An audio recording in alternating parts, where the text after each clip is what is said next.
These latter days have seen the outpouring of God's Spirit on men without measure, with many displaying astonishing manifestations of wondrous acts, both old and young.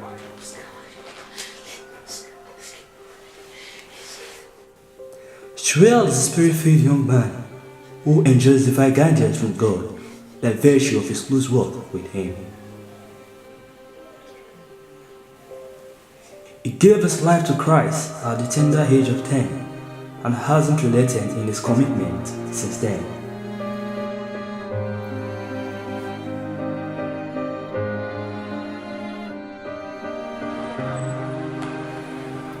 He has a strong conviction that Tricia, a 16-year-old well-behaved damsel in a third year of senior secondary school, is destined to be a spiritual bride.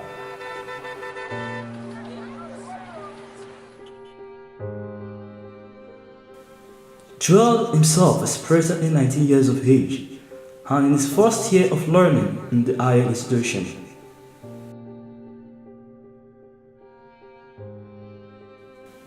Joel's primary concern revolves around the questionable way Tricia's elder brother, Andrew, will treat her. Andrew, a 24-year-old heady young man, is rascally and beat up Tricia at will. His infamous behavior is well known in the area and has been a subject of pain to his parents.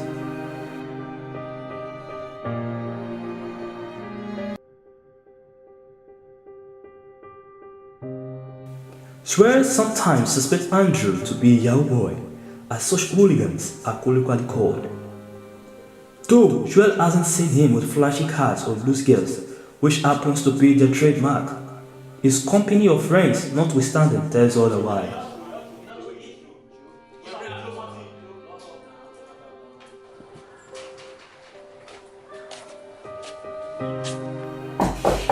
Who is there?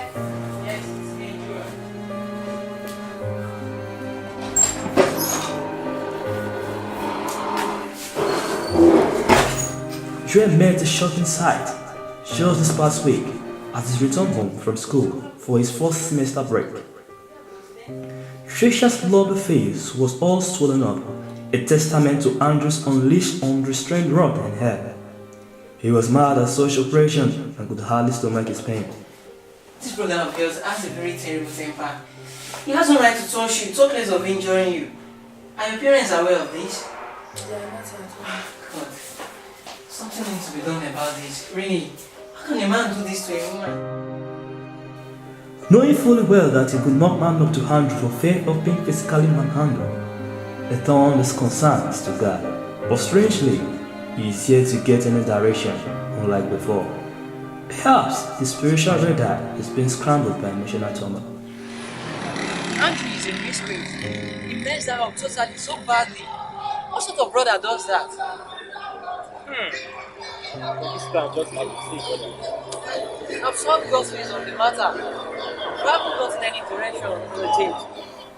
His prayer partner in church opined the Tricia's problem shouldn't bother Joel, so as he hasn't made known his intentions to Tricia. Joel admits the fact that he is not ready for marriage and won't be till he graduates from school. He is however concerned about Tricia's health and the possible threat to her life. What can Joel do?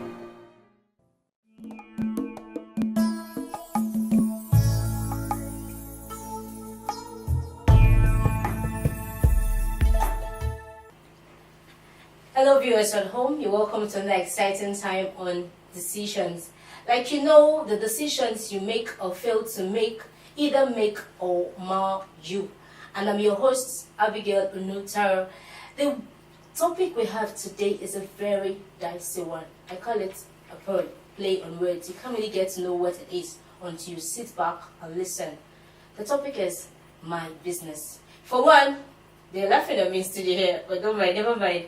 It's a topic that cuts across broad. You want to pinpoint it, what's my business? And we have an issue at hand, and that will help us to go around this topic so we can come to a conclusive end. And with me in the studio to do this are two very wonderful seasoned guests, someone you would want to listen to and learn from. At my far left is Dr. Mrs. Tina Isichie. She is pastor of Redeemed Christian Church of God, Holiness Assembly. And she is also the Deputy Director, Petroleum Training Institute. Wori, Ma, you're welcome. Thank you very much. Good day, viewers. Yeah, good day, viewers. On my close left is Pastor Apirala Atedo. He is the President of Apri Hallowed Foundation. Sir, you're welcome. Thank you, Abigail, and good day, viewers. Yeah, you're welcome, sir. You're welcome, ma. Okay, like we said, my business. I said before that it's a play on word because you don't know exactly what it is. So you have to listen, you have to learn. You know, Jesus gave a parable and he said, who is a neighbor? Is it the one that is living next to you? Is it the one that is living far away from you? And he gave a short parable of a scene of someone in need. And that taught me something, that a neighbor is not really who lives next to you, but who you behaved, who you acted as a neighbor to, and that makes you a neighbor. And that brings us to the business of today, my business. So we just looked at a clip, at a situation where there were batterings, there were offering of help, there were interior motives. Yes, how do we balance that? How do we give help without being really necessarily attached? Well, thank God for Joel. He's born again. I guess what he's trying to do is to look at it from the Christian perspective. That is, love your neighbor as you love yourself. I know you want to talk about marriage, but I don't think marriage is basically what is the ulterior motive. His ulterior motive is to assist Abigail, I guess that's her name, right? Yeah. Is to assist her to ensure that what is happening to her will not continue. Because, of course, this thing is happening to other people as well. So I feel that the ulterior motive is out of love, born out of love, to assist his neighbor so that that issue will not continue again. Or do you think he's the only one in the neighborhood? Well, many a time God sends you to one person or multitude of persons. For him, it's the lady for now. And of course, I'm sure he's also doing that to others. You know, it's not really shown here, but he's also doing that to others. Okay.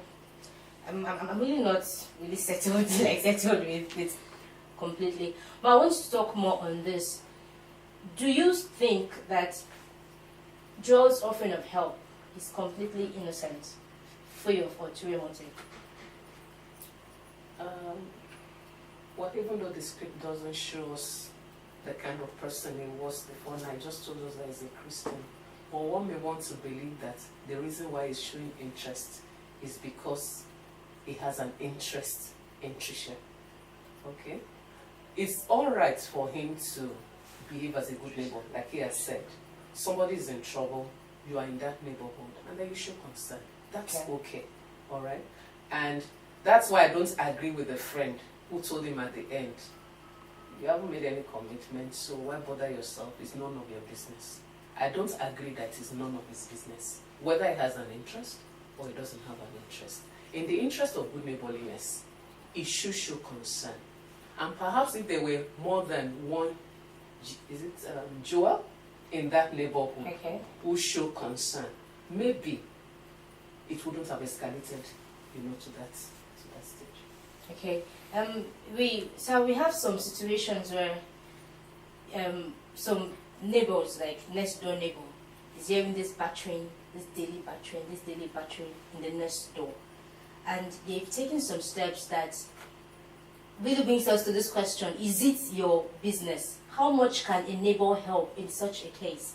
Even to married couples, where you every night you're hearing steps up down. How do you play? Well, a neighbor must always show concern. Let me go back to Joel. Okay. Thank God that he's born again, like I said earlier on. But one of the things that he does that I so much love is prayer. So the first thing you need to do as a good neighbor is to pray, so as to gain direction. Prayer without ceasing. You seek the face of God to really know what God wants you to do for that particular situation. So the first thing he needs to do, or they need to do, is to seek God's face. I'm talking about Christians. Then the second one, if you ask me, honestly, if this thing continues like this guy might die. So the best thing is to report the young man to the police. Yes, reporting to the police so that he'll be picked up and they'll find out what actually is the problem with him. So when the police steps in, Nigerian police is quite good. Don't bother about what they say out there. They are quite good. There are some that will, counsel him. There are some that might beat him up. But in this case, I believe that they will counsel him, and with time it will be resolved. You understand? So the police has to step in, and for Joel, I feel Joel can still go a step further by probably talking to Tricia, right? So as to report the matter to her parents. But the parents didn't really show up here. Yes. To report the matter to the parents so that they will call the boy to order. Now, but again, we are not told if the man, that is Tricia's father, is also battering the mom. So probably he learned it from the parents or from friends. Of course, we saw the clip, that he has bad friends. Bad things you learn from your parent or probably your parents. So if Tricia reports this matter to the parents, I also believe that they can step in and advise the young man. Okay, Sorry, if I may just add to Okay. that, I think before the issue of bringing in the parents should come in first before we talk about the police. The parents have a responsibility in this case. Okay. They do. Both Tricia and the batterer now, James, what was Joel. Andrew, that's the one that Okay, the beats- one that beats, yes, the one Andrew. They are their children. So they have a responsibility to make sure that one child does not destroy the other. So I don't see that happening right under their nose. And then it happens habitually and nothing is being done about it. It shows that they have failed as parents. Christianity aside, they have a duty, they have a responsibility to those children to make sure that each child is protected. All right? So before we go to the police, that should have been an avenue that we'll explore, first. And talking about good neighborliness now and all that, Joel, like I said, is not the first time he's visiting that home. He could come in to talk to the parents, especially in this case where he has not shown. No, listen. It's just 19. It doesn't mean. Okay. It doesn't. That's where we get it wrong. A 19-year-old is not a child. Okay. In some sense, it's not a child. So that's where we get it wrong. He visits that home. He sees that happening. Now, coming from a third party, more so since he has not talked anything about showing interest in their daughter, coming from a third party may be more acceptable than even the girl reporting it. Because they may be looking at it as, maybe it's because of what you did to him. Maybe it's because of what you said. Maybe you disrespected him, and all that. So I don't think it's a child, and if he talks, they won't listen to him. I think I have to add to what Doctor said now. Okay. Yes, coming alone might not be the best. What if he decides to come with his prayer partner or maybe an elderly person that he must have spoken to? So if there are two, that will really give a sense of belonging to the parents, to know that this thing that is happening in their home can kill the girl, ultimately. Okay, I wanted to still look at something. For me, I'll call that the root cause of the problem. Because what kind of situation could warrant both of them not being around at the same time? It could be a career pursuit that leaves the children to themselves. I want to talk about that. Well, fortunately, unfortunately, most of us parents, always go for work. Okay. From morning to in the night. And that is quite unfortunate in most homes because it affects these children. Okay. It has some psychological, spiritual, moral, physical, effect on them. That when you don't take care of your children, others might take care of them for you. And of course, the bad ones, that will take care of them. So parents should learn. I handled a case recently, I had to counsel this lady. That you see, this job you're doing, you leave the house Monday through to Saturday, your husband is also not there, and you leave in the morning, you come back very late, 3 kids, are there, and they are with a neighbor every day, from Monday through to Friday. On Saturdays, forget it. For the man doesn't even work here, he works, elsewhere. What will happen ultimately? One of my pastors gave this story that because of what he passed through when he was small, he engaged in smoking. He was almost, led to women, engaged in smoking, and the next one, cultism. But it was only God that delivered them. So parents should learn, not to, go to work all the time and leave their children uncared for. Okay, you heard it. We have to go on a short break now, but let me recap what he said. Parents should learn not to leave their children to just anybody helping you bring them up. Maybe not the way you want. Okay, we're going on a short break right now. I'll come back to continue this discussion. So please do not go anywhere.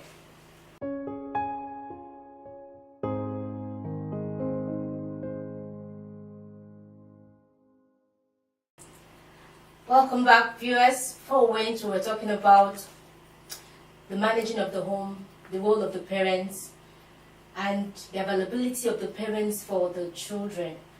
And one of us said, if the foundation is rightly placed, adulthood can be simple, can be rightly done. And that brings us to the case study of Andrew. Ma, I want you to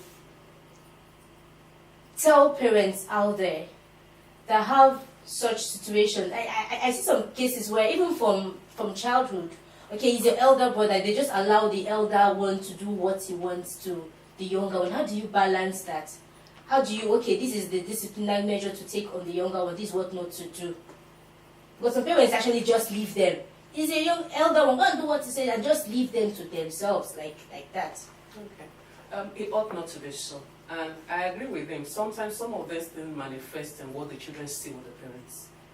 When a father in the house lords it over the wife and rules over everybody as the man, then it's most likely that his sons will treat their sisters that same way. Because that's what they've seen their father do. And it is wrong. So, one is, those fathers need to be checked first, because you may say all you want to say, but children learn more from what they see you do. So it is not right for any child to make life unbearable for the other. I tell my own children, you all have equal rights and privileges in this house. And everybody deserves respect. Yeah. Even the youngest child in the house deserves respect, and you should treat him or her, as such. But it's got to be seen in the parents. It's also got to be seen in the way you respect them, when you relate with them. When they see you do that, then they can't do less among themselves. That's true. But when they don't see those things in you, like he said, maybe the husband batters, he talks to the wife anyhow, talks to the children anyhow. It's like the case of a child who says, when I'm grown up and I'm daddy, then I will do this. Oh, we hear boys, say that. They're just waiting for that time to come because they've seen all the things that their fathers do and get away with it. So they're also waiting for their time to come. Perhaps that is what is happening with Andrew, in this case. Like I said, I see it as a case of failed parenting. Okay. Even though we didn't say much about the parents, okay, in this particular clip. Okay. So could you also say that I don't know if I should call it vengeful act of Andrew on Trisha. Could it be that it's idleness, that he's not doing anything? Maybe what he went out to get does not work, and then comes home and here is this woman we can talk, and he expresses himself on her. I said earlier on that it might be as a result of peer group pressure. Okay. The kind of friends that we saw him with, you call the Yahoo boys or the bad ones, they can make you behave like that. And he also takes alcohol, and I guess he also smokes. And so these things affect people. They say, show me your friend and I will tell you who you are. So this is a very core influence on him. Unfortunately, our society today is tilting towards that. Many a time people just relate with people who make them to do the wrong thing. So unfortunately, Andrew is learning from a bad set of friends, which ought not to be. Okay. Yeah. So it is friends' influence, peer pressure that is Peer bringing group about. pressure, probably, in addition to what he said, failed parenting. You can also look at the spiritual aspects. Okay. Jesus said in Matthew 17:21 that this time goeth not out except by fasting and by prayer. And so there are certain things, spiritual issues that happen in homes. It might be generational, 4 generations, 3 generations, 2 generations to go, that influences behavioral pattern, in the lives of people. So it might also be spiritual issues. So, initially I said Joel ought to pray. And I also want to add, he needs to fast. I like that part. Being that kind of neighbor. I want that kind of neighbor. I want to be that kind of neighbor too. I don't know about you. Being that kind of neighbor. You hear it. You're not quick to intrude by talking. You're on your knees. Wow. Well, let me also add something here. Just 2-3 days ago, the Lord pressed it in my heart to pray for somebody. And I had to ask the person yesterday, is there an issue with you? She said no. This morning, early hours of this morning, some of us are nocturnal animals, wake up very early in the night to pray. And he pressed it so much. Pray for this girl. Pray for her. So there are so many people out there who also pray for their neighbors. Yeah. They pray for their neighbors, even without your knowledge. They pray, so you have them. You ought not to know. Jesus said we ought to pray and not to faint. So for this particular issue, Joel ought to fast and to pray. Because it has gotten to that point, at 24 years, he's no longer a teenager, he's an adult. Yeah. He's still behaving like this. If prayer is not done, of course, with fasting, at the end of the day, he might kill, his younger sister. Okay, so that's on the prayer part. Yeah. Okay, what other solutions can we have to this, Ma? What I will add to this show is praying and fasting. It's okay. But I think that outside of prayer and fasting, he could try to reach out to Andrew. What I mean by reaching out to Andrew is that the reason Andrew is doing what he's doing, because he probably doesn't know any better, based on the kind of people he's moving with, and things like that. Our interest first, when people are doing the wrong things, in as much as we want them to stop that wrong thing they are doing, but when we put Christ first, when Christ comes in, it takes care of every other thing. That's true. So if he comes in with that approach of, yes, he may not like him because of what he's doing, but if he can ask God to put some love in his heart for him, to help him reach out to him. Yeah. All right? Now, when he does that, it could come by friendship. Okay, that would not be the right friend as opposed to the wrong friends that he had. Yes. And once that comes in and he gives his life to Christ, every other thing, will fall in line. I heard that one. The truth is, most times we are quick to give counsel, and counsel not really tilting towards Jesus. Jesus is not the first one. Jesus comes after he said everything, you now say Jesus loves you. But like you said, with love in Joel's heart, he can reach out to Andrew.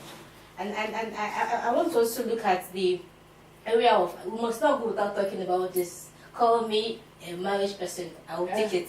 Yes. At what time? Because we saw a situation where he's convinced that Trisha was the one for him.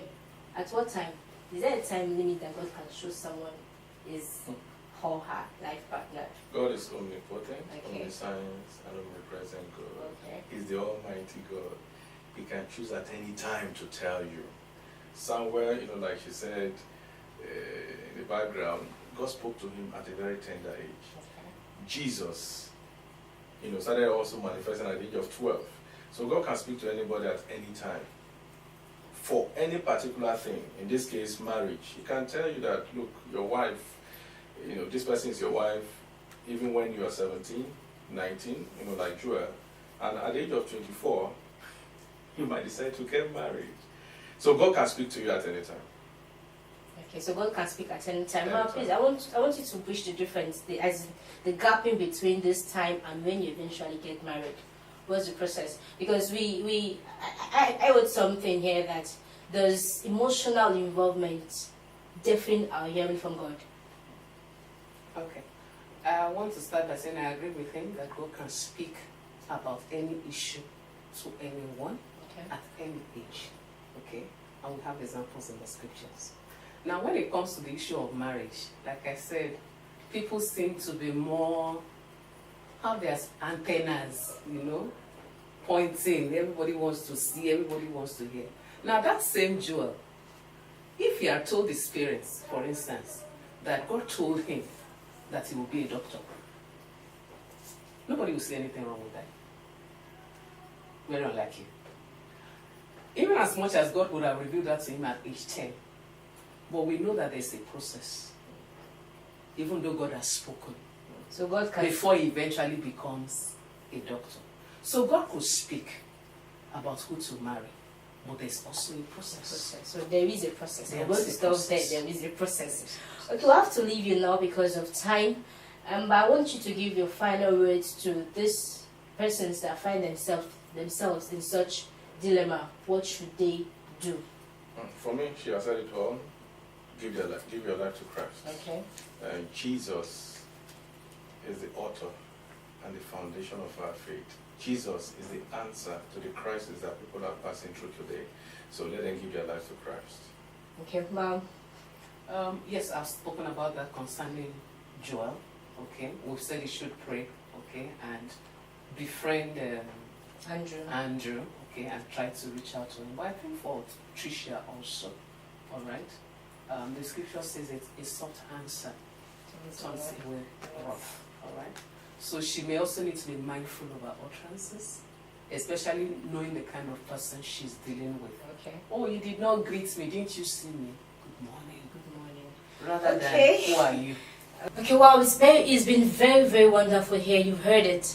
My business. Be the neighbor. Be the neighbor by praying. Be the neighbor by doing the things you've heard. Be the neighbor by reaching out. Okay, but this is how much we can take for right now. And one of our guests has a birthday, and rather would have a birthday on Boxing Day, and that's Dr. Mrs. Pastor.